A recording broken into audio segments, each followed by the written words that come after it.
Hi friends, ഇന്നത്തെ എൻ്റെ video കീഴായിക്കോണം കടലാണിപ്പാറയിലേക്കുള്ള യാത്രയുടെ വിശേഷങ്ങളാണ്. ഈ ഒരു യാത്രയ്ക്ക് ഒരു പ്രത്യേകതയുണ്ട്. മിക്കവാറുമുള്ള എല്ലാ എൻ്റെ യാത്രകളും സോളോ ട്രിപ്പാണ്. എന്നാൽ ഞാൻ ഇന്ന് പോകുന്നത് വിത്ത് ഫാമിലിയുമായിട്ടാണ്. ഓണസദ്യയും കഴിഞ്ഞ് വീട്ടിൽ വെറുതെ ഇരുന്നപ്പോഴാണ് ഫാമിലിയുമായി ഇങ്ങനെ ഒരു യാത്ര പോയാലോ എന്നൊരു പ്ലാൻ വന്നത്.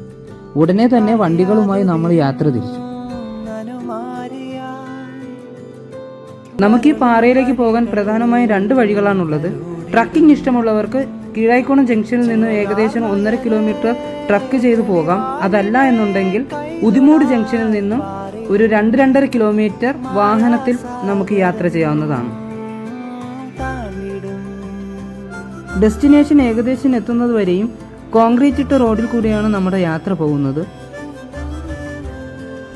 അവസാനം ഒരു 1/2 കിലോമീറ്റർ നമുക്ക് ഒരു ഓഫ് റോഡ് അനുഭവം ഇവിടെ നിന്ന് ലഭിക്കുന്നതാണ്. ഇവിടെ നിന്നുള്ള യാത്ര ഓഫ് റോഡ് വണ്ടിയിൽ അല്ലെങ്കിൽ ബൈക്കിൽ പോകുന്നതായിരിക്കും സേഫ്.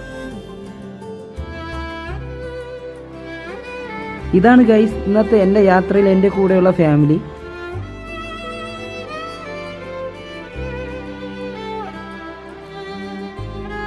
വിത്ത് ഫാമിലി ഇങ്ങനൊരു യാത്ര അത് വേറൊരു വൈബ് തന്നെയായിരുന്നു ഗൈസ്. എൻ്റെ ട്രാവലിംഗ് പാർട്ട്ണർ അഖിലേഷ് കുമാർ എന്താ നമ്മളെ കൂടെ വരുന്നുണ്ട്. അവസാന ഘട്ടം ഏകദേശം 100-150 മീറ്റർ നമ്മൾ വഴി ഉണ്ടാക്കിയാണ് പോയത്. അതും വേറൊരു എക്സ്പീരിയൻസ് തന്നെയായിരുന്നു. അവസാനം ഇതാ നമ്മൾ കടലാണിപ്പാറ എത്തിയിരിക്കുകയാണ്. കുട്ടിക്കാലം മുഴുവൻ നമ്മൾ എല്ലാവരും ഈ പാറയിലാണ് കളിച്ചു വളർന്നത്.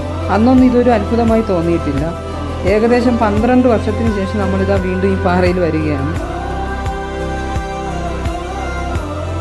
അതിശക്തമായ കാറ്റ് കാരണം എൻ്റെ ക്യാമറയിൽ കൂടുതൽ വിഷ്വൽസ് ഒന്നും നമുക്ക് പകർത്താൻ കഴിഞ്ഞിട്ടില്ല.